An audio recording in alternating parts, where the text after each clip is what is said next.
lintas agama. Next. Ya, baik, nah ini yang menarik tentang jati diri bangsa ini ada bukunya. Ini bukunya judulnya Kiai Muhammad Mokhtar Mukti Sang Mujaddid Wawasan Kebangsaan. Di dalam buku ini menjelaskan tentang apa yang dimaksud jati diri bangsa Indonesia.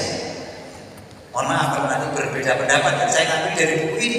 Apakah jati diri? Kembali ke sebelumnya lagi. Menurut buku ini adalah manunggalnya keimanan dan kemanusiaan. Ya, next lanjut. Ya, kalau bisa khusus seseorang, jati diri juga merupakan identitas diri yang akan menentukan pandangan dunia dan menentukan tata nilai dalam kehidupannya dengan mengatur segala tindakannya.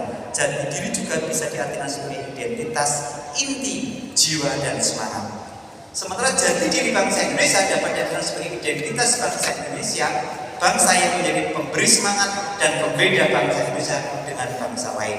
Jati diri bangsa juga dapat diartikan sebagai moralitas publik yang menjadi pegangan kehidupan orang-orang dalam suatu bangsa.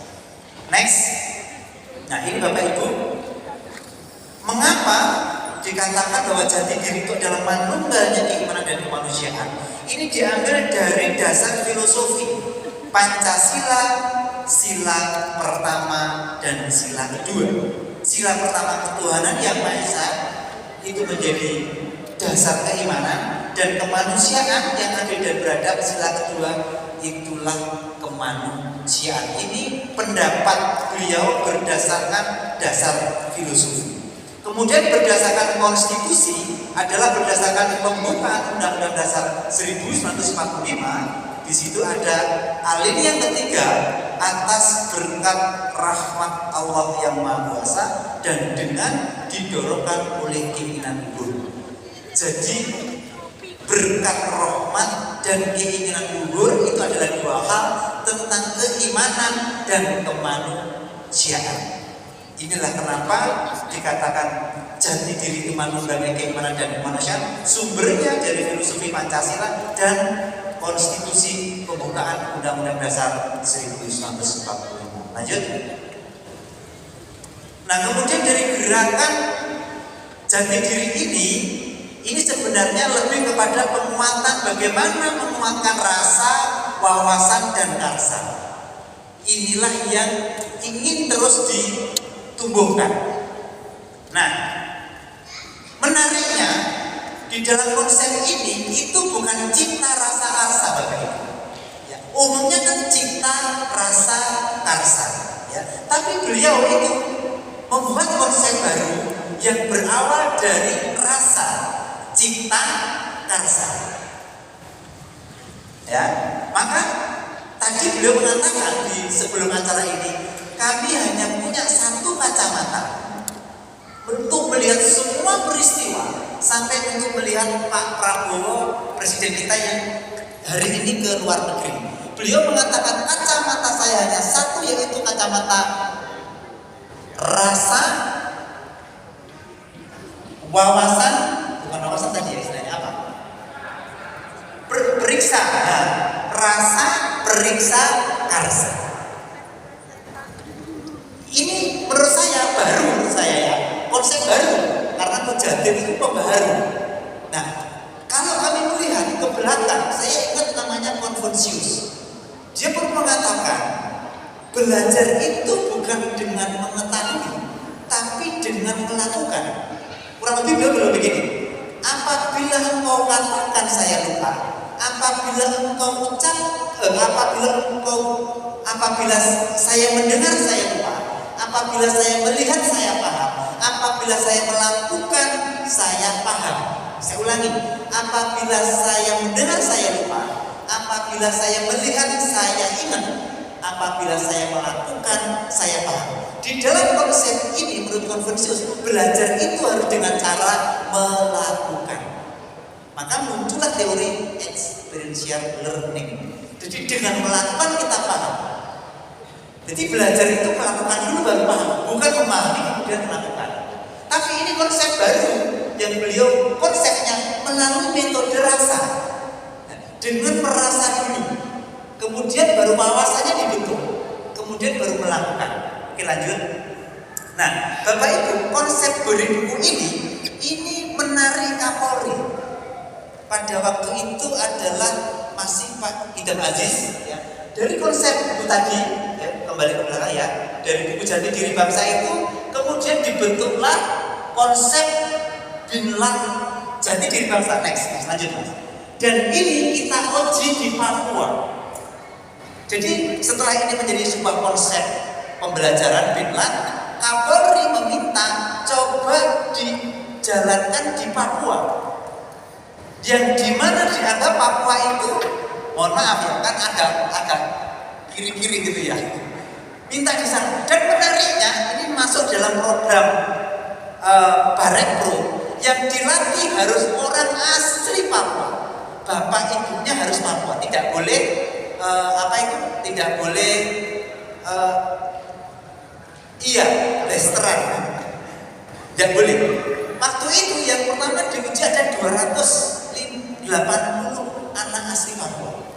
Karena jangan sampai begitu dia masuk polisi, begitu dia jadi ABRI, bawa senjata, terus nyebrang ke hutan. Itu yang tidak diinginkan. Nah, ini berhasil. 250 kita anggap berhasil, kita dapat penghargaan dari Kapolri. Kemudian dilanjutkan program Barek Pro, Bintara Polri. Ya, yaitu orang-orang yang ahli di bidang matematika, ahli di bidang bahasa, diberi pelatihan.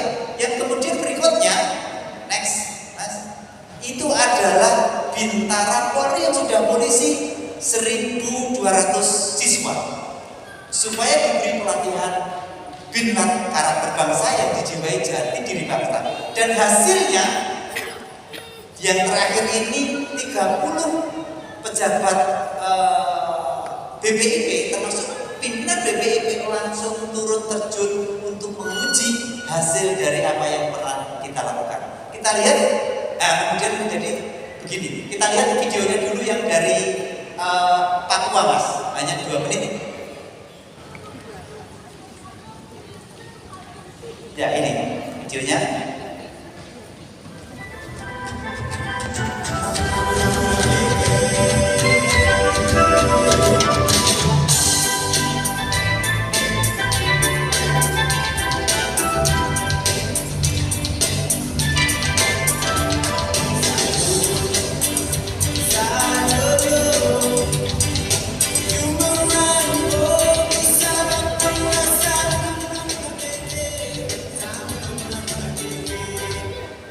Baik, terima kasih Bapak Ibu. Di dalam teori ini bukan wawasannya dulu.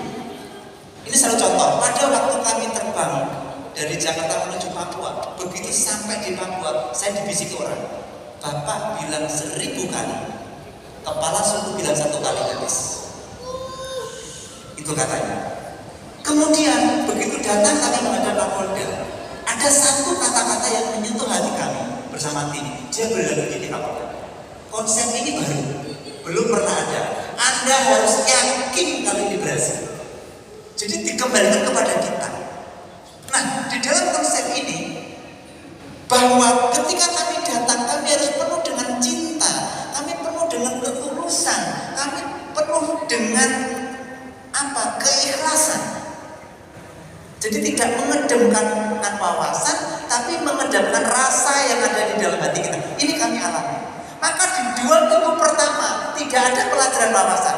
Bangun tidur baca Pancasila, setiap hari baca sumpah. Itu aja yang dibolak-balik, bermain listening, ya, kemudian membaca Sumpah Pemuda, membaca Pancasila, membaca terus setiap hari seperti itu. Nah, ketika itu terus dilakukan dengan doa, kita juga mengadakan para tokoh-tokoh lintas agama, kita meyakini itu masuk ke dalam subconscious mind, mungkin ya, di dalam bawah sadar mereka. Setelah itu kita rasakan masuk, baru kita masukkan wawasannya. Ternyata semua wawasan itu diterima. Nah, inilah yang kami maksud bahwa konsep rasa wawasan itu efektif. Nah, kemudian kita mendirikan pelatihan, kembali mundur sebentar, yaitu pelatihan, mundur lagi, dan lanjut, next. Ya, kita mendirikan pelatihan asesor ya BNSP LSP di Jatbang. Yang kebetulan di sini ada salah satu pakar ahlinya ya, tim ahli. Ini diantaranya beliau Profesor Anhar Gobong. Tepuk tangan untuk beliau. Jadi Pak Tanggung Purnomo.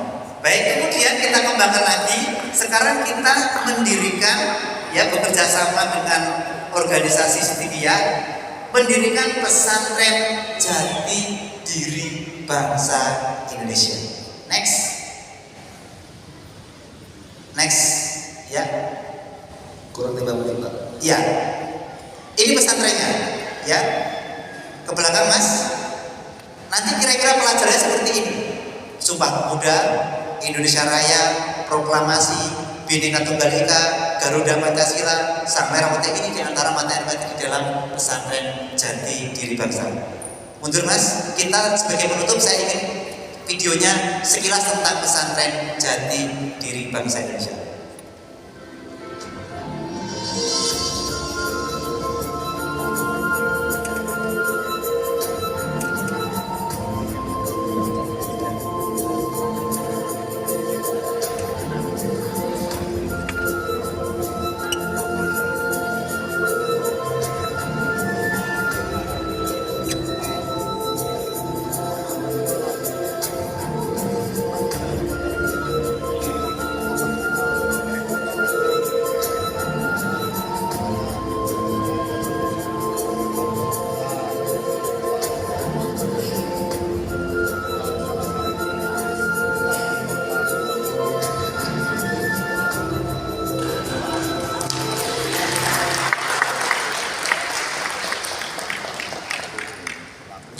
Baik Bapak Ibu, terakhir yang ingin saya sampaikan, kita ingin bersama-sama untuk menguatkan, membangun bangsa dan negeri ini dengan cinta tanah air, termasuk kita mendirikan pesantren Jati Diri Bangsa ini untuk semua golongan dan lintas agama.